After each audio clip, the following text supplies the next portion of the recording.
You're now locked in to HBCU Pulse. We're the #1 outlet for HBCU life, talking about everything that's important to our culture, from on-campus issues to politics and what's trending on the yard. We always keep that same energy. Don't touch that dial.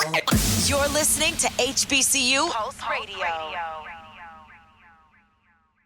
You're listening to the HBCU Sports Playbook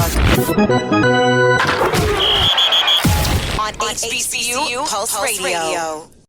What's going on, everybody? This is Randall Barnes, the founder of HBCU Pulse and the host of HBCU Pulse Radio, in the building for another special edition of the show on today, where we're talking about HBCU football. It is week 7 in the building. We're in the middle of homecoming season, and basketball season has started back. I'm tired, for real. I'm not gonna lie. I'm just gonna say right now, I'm tired. The Lakers kept me up. They lost. Well, LeBron had 31 points. People saying he's stat padding. So, I'm like, do I want to debate with the folks on Twitter? Like, do I want to, learn about more of these HBCU football games and what's going on?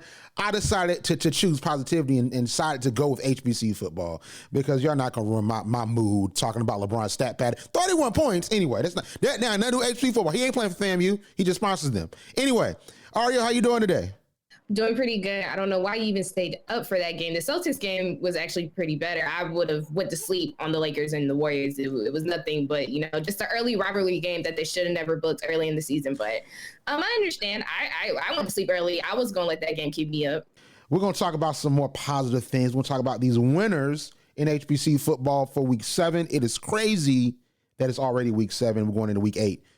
So let's talk about the winners on this weekend. So on Thursday, North Carolina Central beat Morgan State University, and beat is an understatement. They went in on them. It was almost bullying, 59-20. Okay, North Carolina Central won. All right, Grambling lost to FAMU in a very interesting game. South Carolina State, of course, beat Virginia University of Lynchburg. Alabama State won against Mississippi Valley 24-9. Delaware State beat Norfolk State. I think that's very interesting as well, because we thought Norfolk would sort of make things happen. They didn't. Delaware State beat them. I think Delaware State is going to be a sneaky contender when we look at the end of the season towards going to the Celebration Bowl, but I don't think they break up North Carolina Central and South Carolina State's hold on the conference.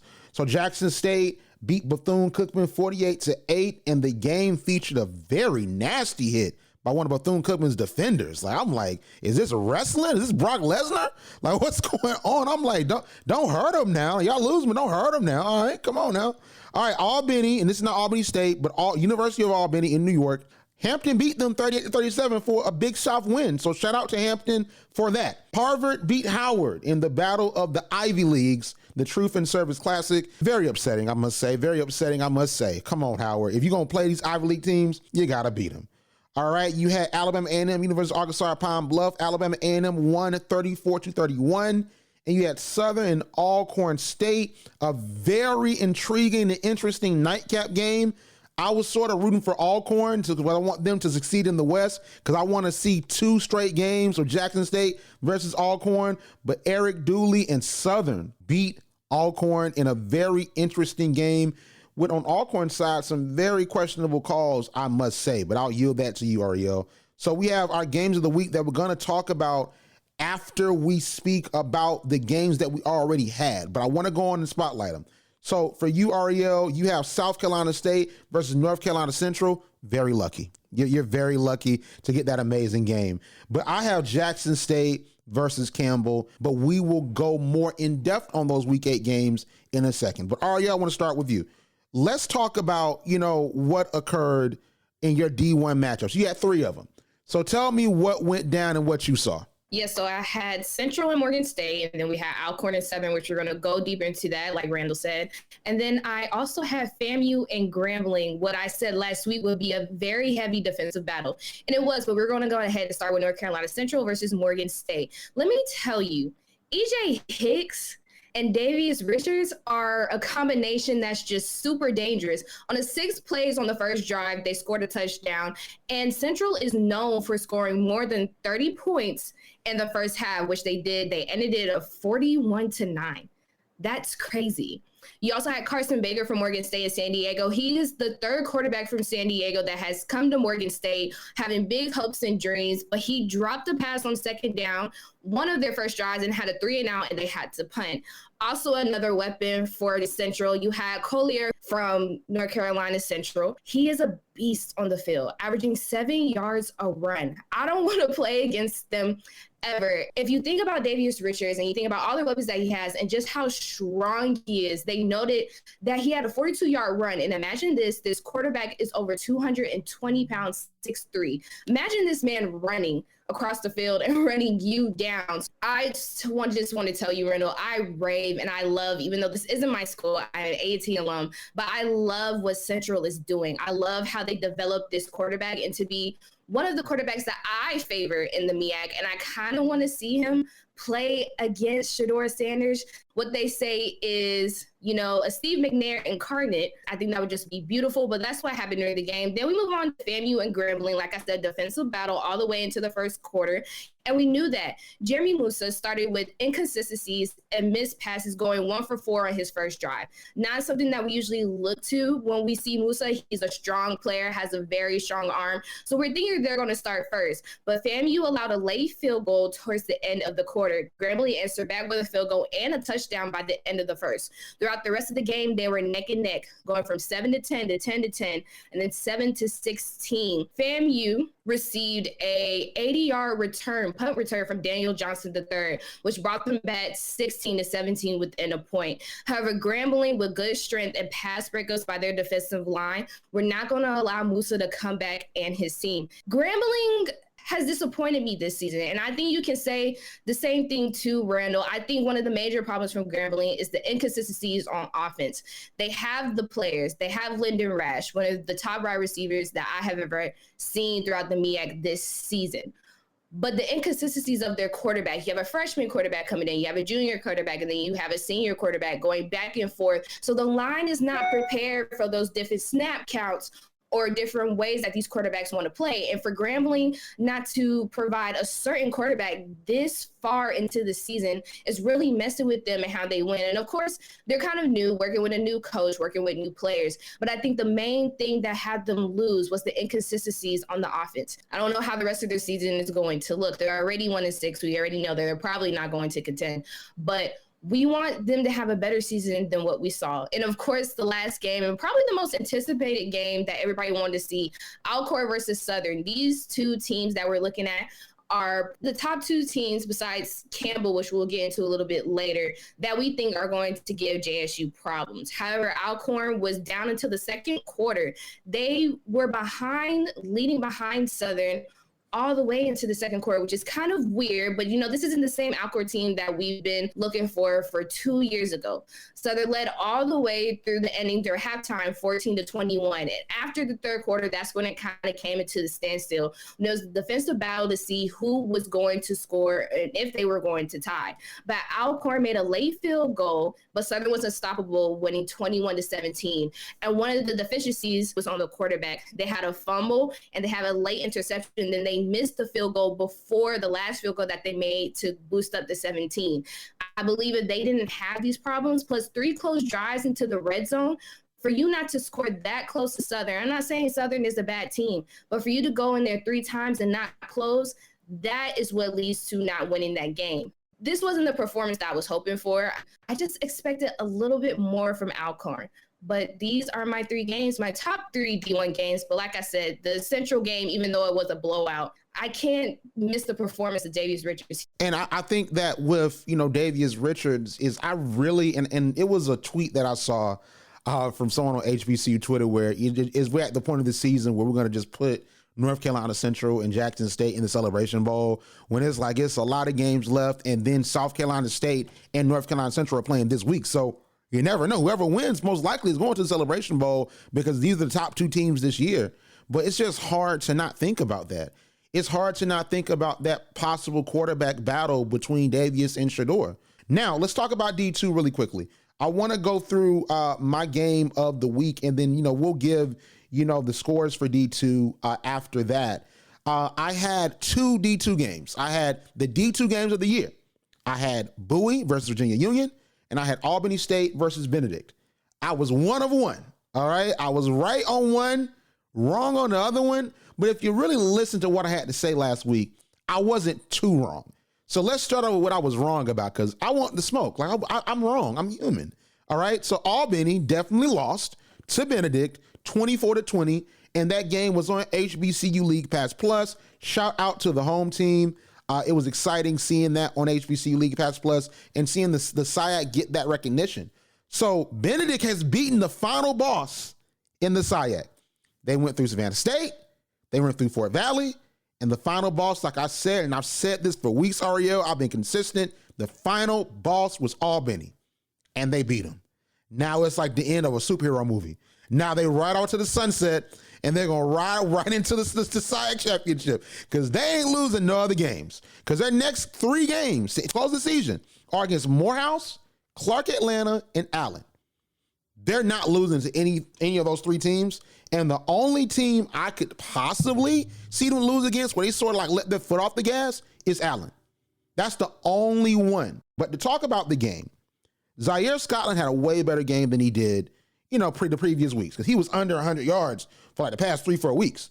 He had 105 yards on 22 attempts. And Eric Phoenix, I love Eric Phoenix, man. He had a great game, 253 yards, 22 or 28 passing, 1 passing and rush touchdown, but 2 touchdowns. He threw an interception, but he had an immaculate game. He was only sacked twice. And if you watch that game, he was able to maneuver around the pressure. They were bringing pressure up the middle. They were bringing pressure on the edges. He would see it. He would tuck that ball. He would run. He would scramble. He would dance in the pocket enough to pass the ball and make it happen. He did not let the pressure really get to him, although he was sacked twice. That's all you want from your quarterback, especially in a game where it's more about field positioning more than being high scoring, because that game was about field positioning. Like, the run was getting them set up to get field goals. The run was setting them up, to try to go for touchdowns. But it was a defensive game like I predicted. Albany, honestly, they were Benedict's biggest rival. I don't think they'll face a tougher opponent. But even still, I don't think that Tuskegee or Lane is on the level of Albany.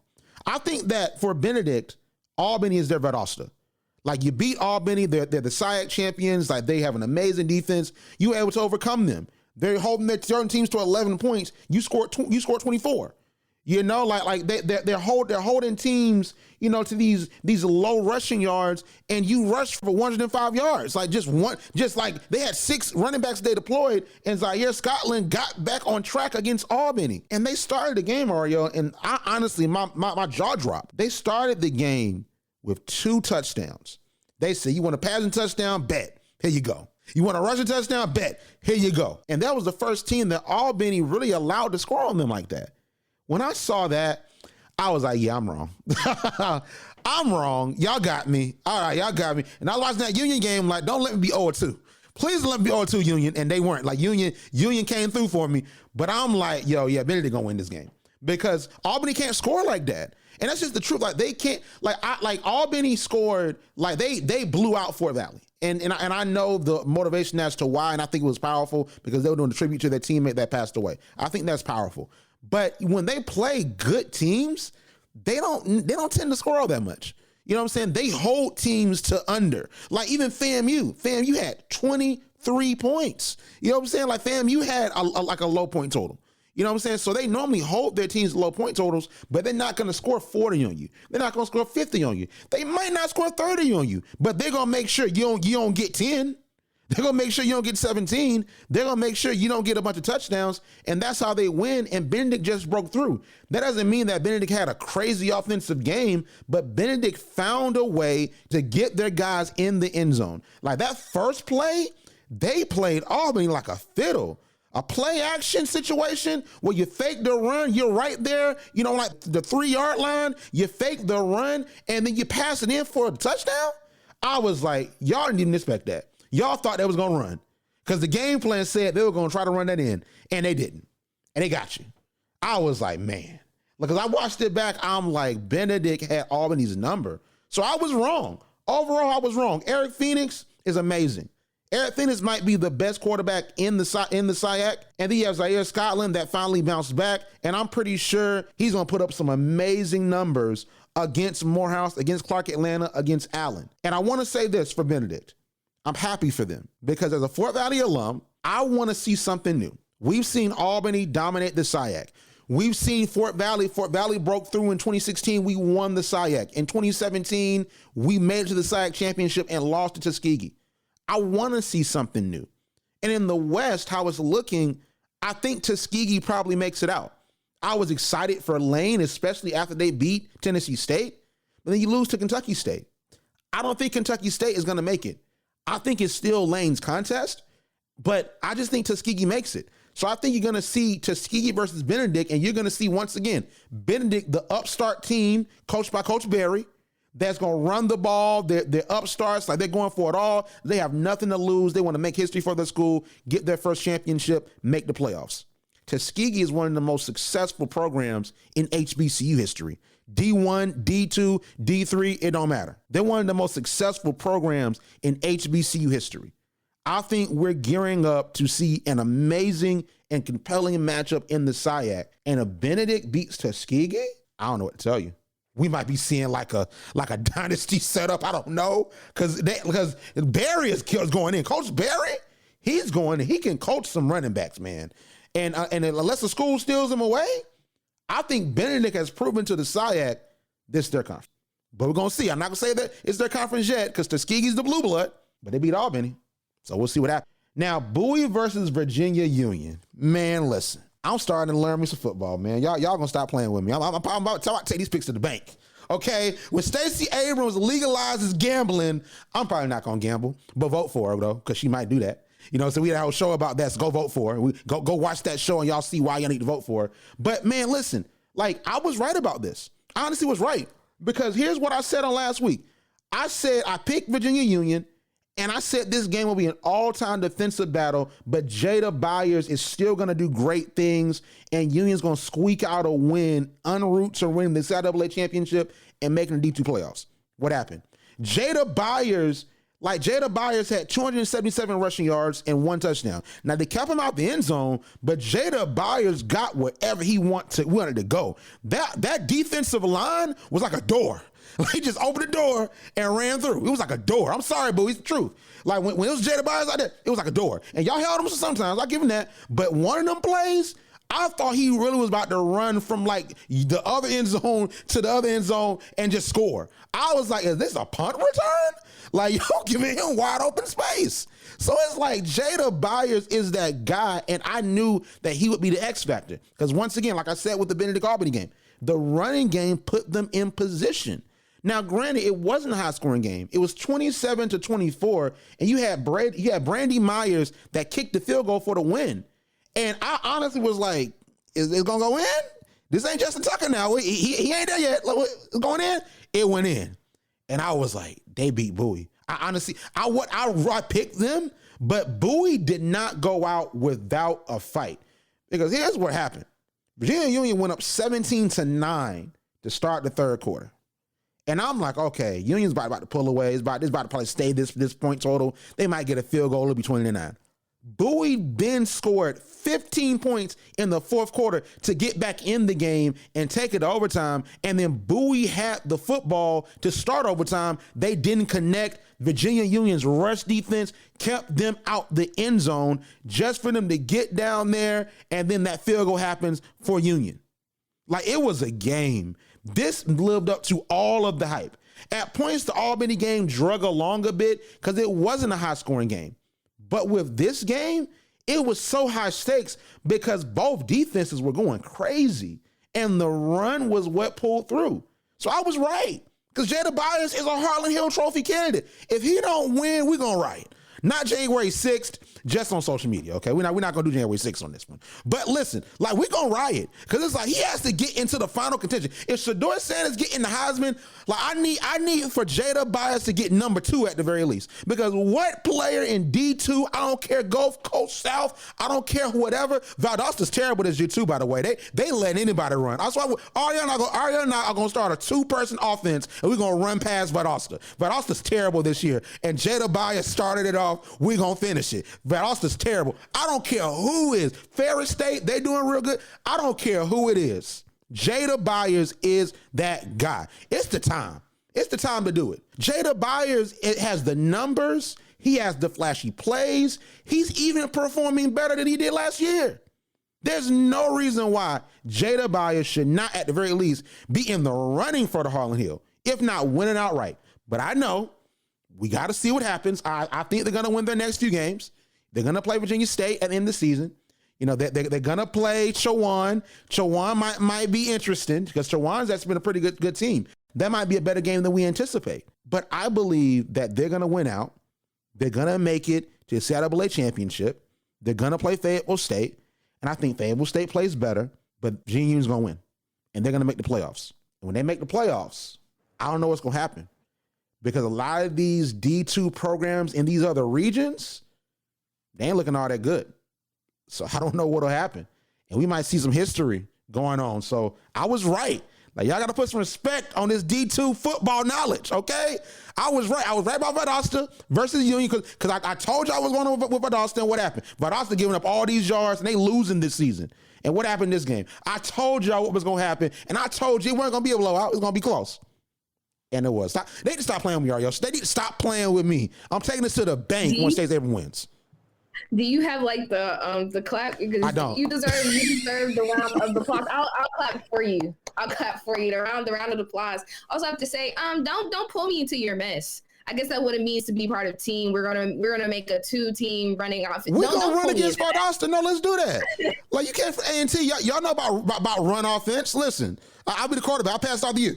You know what I'm saying? I give it to you like, hey, I do a toss. I tell you a toss, and you just run up there, get a touchdown. Because Valdosta, anybody can score on Valdosta's by running through them. Like that defensive line ain't doing nothing for them at all. And we love to see it because Valdosta has beaten every HBCU that they've seen except for Albany and except for Virginia Union. And they beat Union last year. You have no idea, as someone that is in Georgia, that's seen them in the playoffs. They beat Bowie. They've beaten Albany before. They've beaten Savannah State. They've beaten Fort Valley. They've beaten CIAA teams. So to finally see somebody run through them and then see that was the start of the problem, and possibly Jada Byers might have been the one that gave the key.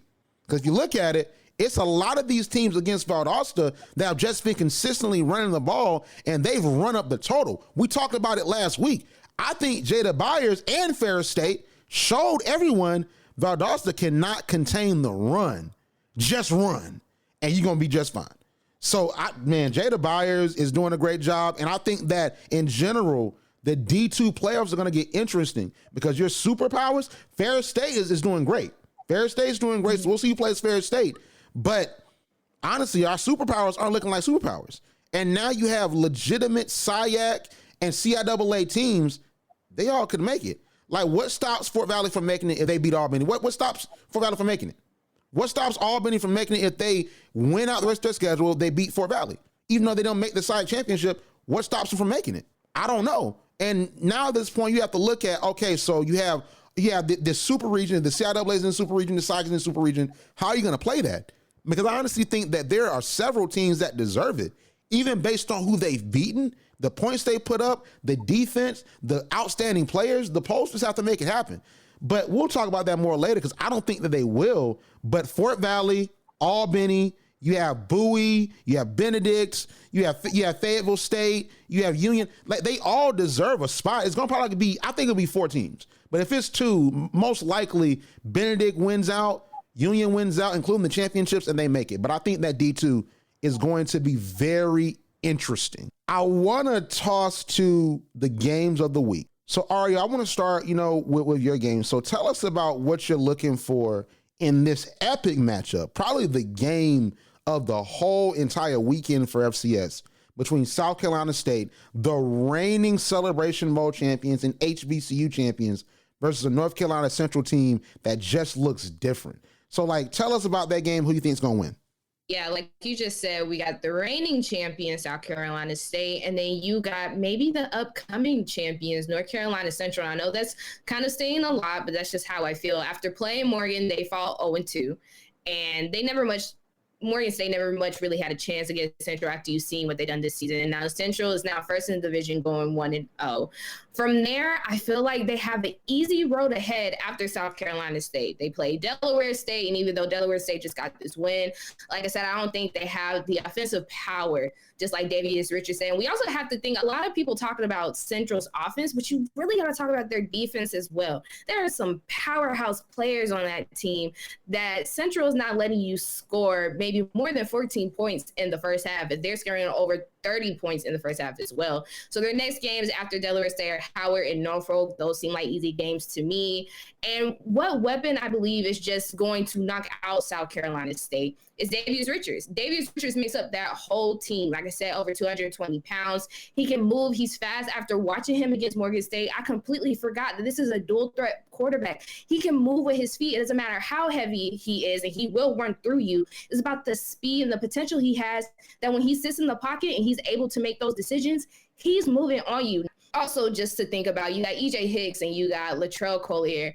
And once they get that running game going, because sometimes, I'm not going to lie, Central's passing game can be stopped. It's very easy to stop them. He only has one or two players that he really trusts to go to, and that's E.J. Hicks, and there's another wide receiver, but he's really not as great as his number one. But when they get the running game down, we put Collier and Richards in the same game at the same time with two different options, it's nothing more that you can really do. Now, Corey Bullock, who's also the offensive guard of the week, the MEAC player offensive guard of the week, is unstoppable as well. And he is one of the keys to Davius Richards when he stands so long in the pocket and he has more than 3 seconds to throw. Nobody's moving past him. I don't know if you guys ever just literally watch Corey Bullock, but he's not going. He's not going anywhere. He stands there. He's like an immovable force. He'll knock you down. He'll run through. He'll even throw you to the ground. So if you don't remove Bullock from that offensive guard position, if you don't find a way to get around him, nobody's touching Richards. Nobody's pressuring him.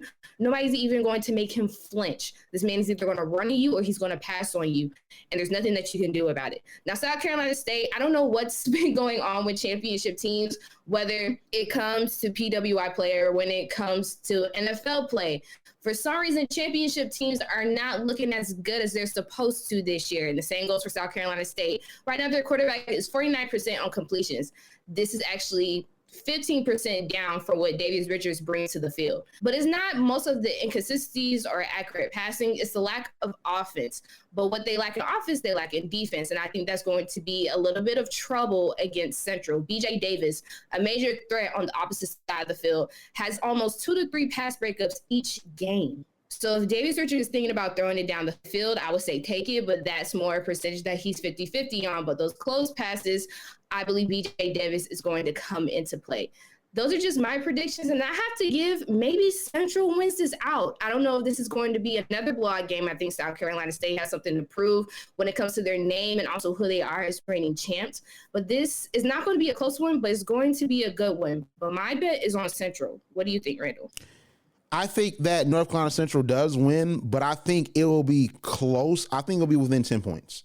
I think that it's not going to be a super high scoring game. And I think that I'm cursing myself with that because you have Davius Richards on that other side.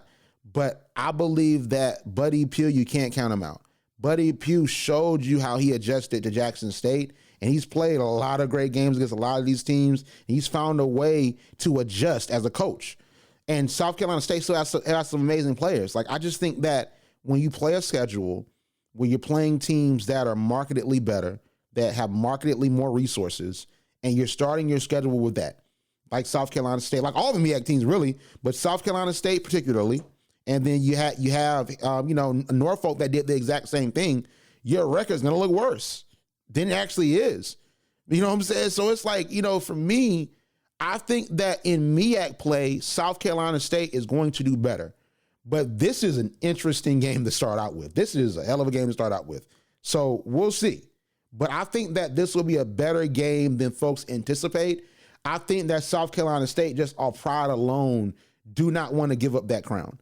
And the games when Norfolk played North Carolina Central and all the different teams played each other that were in the championship hunt last year, it got interesting. So I think that's going to be interesting this year as well. But I think this is the game that determines who makes it to the Celebration Bowl. But I think whoever wins this game goes to Celebration Bowl, and we'll see what happens with Jackson State. But speaking of Jackson State, I honestly don't have any football analysis for y'all for this game. I have cultural analysis, okay?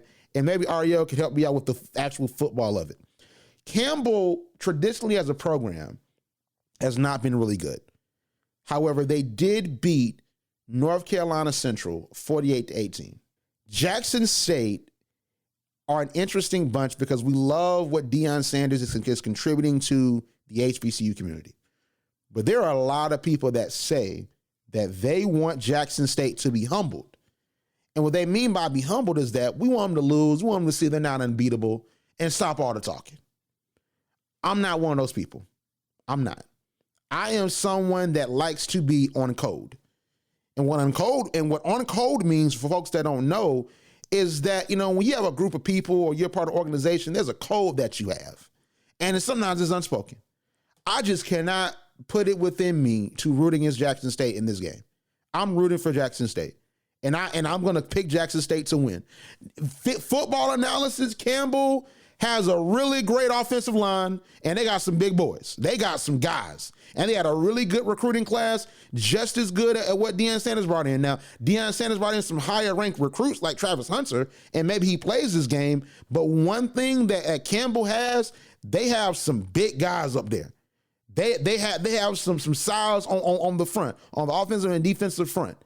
But I just believe that the HBCU community has to root for Jackson State in this, because Jackson State is essentially, whenever you play a white school, our HBCUs play for that. Jackson State is the SWAC champion. They did not beat South Carolina State, but by every metric, Jackson State is the best HBCU football program right now until someone unseats them.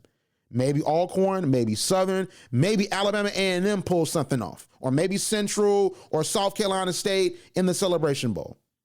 But currently right now, Jackson State is the best HBCU program. So when you have an HBCU program that is rising up the FCS rankings, and you have Campbell that's coming in that historically has not been good, but they just beat North Carolina Central, I honestly think that Jackson State wins, and we have to support and show love to Jackson State. Now, if they lose, it won't be me going crazy, but I know people will be getting their takes off, getting their jokes off. I wake up motivated. If I ain't SWAC, who's SWAC? Like, I know it's going to be a lot of talk on Twitter and a lot of talk on these podcasts. And I know Jackson State fans are going to go in, but you don't got to go in over here. I am rooting for Jackson State. All right. I want them to win. I think they will win. I think Shedeur, if he wants to continue the Heisman hype, he has to beat Campbell. He has to beat him. I think Travis Hunter for this game is homecoming. Travis Hunter has to come back. The homecoming crowd has to see Travis Hunter. And I think that Travis Hunter, even if he doesn't put up crazy stats on the box score, I think that he's going to make his presence felt if he does play, almost like FAMU, where like that quarterback from Campbell knows if he's going to throw, you're not throwing to Travis's side. And if you do, it's going to be a deflection. It's going to be an interception. You're not going far.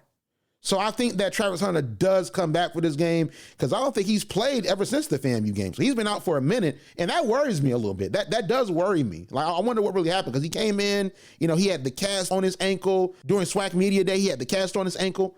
So I'm nervous about Travis, so I hope everything's okay with him, and I do want to see him back on the field, but you can't pick against Jackson State. I can't, I can't, because I'm black. I went to an HBCU. I'm HBCU Pulse. I'm rooting for everybody black, like Issa Rae. If we brought Issa Rae on this podcast, she don't know nothing about HBCU football, but she'll be like, I ask who you rooting for? I'm rooting for Jackson State. Like, that's what she gonna say. Because that's what, like, wow, Issa, I'm rooting for everybody black still. And that's what we do. We're rooting for everybody black. So Deion Sanders, listen, go down there. Must be the money, must be the wins. I ain't SWAC. Who's SWAC? You wake up motivated and beat Campbell. But I will say this. I think Campbell does want to be in the SWAC. They want to be in the MEAC. Because why y'all playing all these HBCU teams? Like they in the Big South with North Carolina A&T, but you're playing A&T. They was in the MEAC. You're playing Jackson State. You're playing North Carolina Central. Like, golly, man. Like, we got to send them on with some L's because North Carolina Central, they got shocked a little bit. But A&T know what's up. Okay, I need A&T to complete their assignment. I need Jackson State. I see what Arielle's like, I don't know. But Jackson State is going to complete the assignment. Get them Camels up out of here. Ride them off into the sunset. Take them back to Egypt, okay? Take them right back on to Egypt. Take them back to the Bible, okay? The camels, okay? The camels. They got humps. And it's hump day. We recorded. It's hump day. You know, it's actually hump day for real, though. You know what I'm saying? It's actually really Wednesday. You know what I'm saying? But on this hump day, I'm picking Jackson State. What do you think, Arielle? It's a lot to unpack. A lot to unpack from right there. I do agree. Campbell has been playing a lot of HBCUs, which is kind of weird. And it's funny also that we play Campbell for our homecoming next week. So the only thing there's a lot of things I have to say, but I'm still trying to unpack everything that you say. But Jackson State, I need you guys to set the tone just because first A&T plays them and I just really need to see besides, running through Central and all these other HBCUs, what are they really like against a really good team? Because Jackson State isn't just anybody. Deion Sanders and his other coaches have made these players into genuine articles. They are really, really good players. Like I said, Shedeur Sanders is working off of Steve McNair incarnate. They think he's amazing and in the race for being considered for a Heisman. And I would have to say this, Campbell has won most of their games, especially when it comes to HBCUs, when they score first. And Jackson State is one of those teams where they won't let you score at least a touchdown on them until they play Grambling, but at least a touchdown on them in the first quarter. So one thing I do have to say is Jackson State is going to have to strike first. That is one of the major things that is going to kind of decide whether they win against Campbell or if it's going to be a close game. Second, I have heard the rumors and some of the talk, this is Jackson State humbling game. I don't think it's a humbling game if it's not necessarily against an HBCU rival or maybe a really good in-conference team. Like, I would have loved to see them humbled by FAMU, or hopefully we see them humbled by Southern. Any other team but Campbell. Like you said, I don't think you can literally go against Jackson State in this game. I want to see them win. I want to see if Campbell has what it takes to play Shedeur Sanders and his team. But this is not one of those games where I'm going to be like, hey, I hope they lose. I can't wait to see this. I don't want that for them. I really need for them to win. If it was any other team, if it was Southern, if it was Alcorn, if it was FAMU, I'm all here for it. But Campbell, no, I just can't do that. So one, I need them to set the tone so A&T can have that tone. Two, I need them to score first. I need them to strike first because Campbell is known to put it on you between the first and the second quarters. Once they're up, they're up. It's hard to take that lead. And third, I have to go for Jackson State. I really want them to win, but I want them to win respectfully. None of that mess, none of that talk, have all the pride in the world, but let's keep it humble. This is a team that has just ran through HBCUs for some reason. And I don't get that either. People move into the Big South or into other conferences, but yet like A&T, we still play HBCUs. And for some reason, those have been our only wins for most of the time. But this, it's not more interesting than my game of the week. I'm definitely going to be paying attention to that. I'll say this and then we'll put a bow on it. Jackson State, a lot of the conversation around Jackson State, and I think it is so wrong because it's people that are still, down talking HBCUs, is that they're winning in the SWAC. And they have such an overwhelming talent disparity with Shedeur, with you have, the Shane Hooks, you have these different receivers. So it's like you have all these recruits that you're bringing in and that might commit, come the end of the year. So a lot of people are saying that Jackson State has this huge talent disparity. And it's like they have more talent than every other team in the SWAC and even in HBCU football. So if they're dominating and beating these teams, because some teams they're not dominating. They dominated Bethune-Cookman. They dominated Mississippi Valley. In the second half, they dominated Grambling. They even dominated FAMU. But against Tennessee State and Alabama State, it was a closer game, but they still were able to win out, score points, play good defense. If you're winning out and you're undefeated against SWAC teams, but you then lose 2 out-of-conference games, one to South Carolina State in the MEAC, and then you lose to Campbell, there's going to be a lot of narratives that happen. I'm not saying that they're deserved or not, because I know we have Deion Sanders supporters and Jackson State supporters that are here. And I sort of think it is unfair. But at the same time, they got to do something against Campbell. I think that we can't look at Campbell as, they're going to upset them. But we have to give Campbell the respect because, we saw what they did against Central. And Central has been doing amazing with Davius Richards in them. And Davius Richards had some moments in that game. But it's just, I don't know. Like, I really want Jackson State to win this, but I will say this. If Jackson State does lose, a conversation is going to be had. I'm not going to start it. I might not contribute to it, or maybe we will. I don't know. We got a podcast weekly, so we got stuff to talk about. But I'm not going to start it, but just know it's going to be started. And hate to say it, but what I was saying about if they lose and the HBCU community really gets a chance to get their stuff off, it's going to most likely start from HBCU folks. It's going to be like, y'all beating up on the SWAC, but the moment y'all step out of conference, you lose the ULM, and then you lose to South Carolina State. What's going on? I think there's going to be a conversation that happens, but I don't think the conversation will happen because Jackson State's going to win. We're talking about another reality at that point. We're talking about a nightmare we woke up from because Jackson State's going to win on Saturdays. Okay, so room for Jackson State. You know what I'm saying? Anyway, happy homecoming, Jackson State. Anyway, coming up on this weekend, we have Allen versus Bluefield State. I think that'll be a good one. You have Bowie versus Chowan. You have Central State versus Edward Waters. You have Elizabeth City versus Virginia State. You have Howard versus Delaware State. Johnson C. Smith versus Fayetteville State. And that's going to be on Aspire. Shout out to the home team at Aspire. I interned there for 2 years. Shout out to Aspire. St. Augustine is playing Winston-Salem State. Shaw is playing Livingstone. You have South Carolina State playing North Carolina Central. That's Ario's game of the week. You have Florida Memorial playing Weber International. You have Lincoln University of Pennsylvania playing Virginia Union. That's going to be an interesting game. You have Robert Morris playing North Carolina A&T as A&T continues their Big South play. You have Alcorn versus Texas Southern. You have Jackson State versus Campbell. That is my game of the week. You have Lane versus Tuskegee. That's going to be an interesting game that really determines who makes it out the West. If it's a stream for that, go watch that. If you can go to the game, go to it. I think there's going to be a better game than folks anticipate. So Tennessee State plays Eastern Illinois. Langston plays Ottawa. Lincoln University in Missouri plays Nebraska Kearney. Mounds College plays Kentucky State in another SIAC West matchup. Hampton plays Richmond. Richmond is a predominantly white institution in the Big South, so make sure to stay tuned for that. It's going to be on Flow Sports. You want to see Hampton play. Morehouse plays Benedict. University of Delaware plays Morgan State. University of Delaware is another school that's just joined the MEAC. They playing all these HBCUs. Just joined the MEAC, man. All right, Mississippi Valley State plays Bethune-Cookman. Prairie View A&M plays Lamar.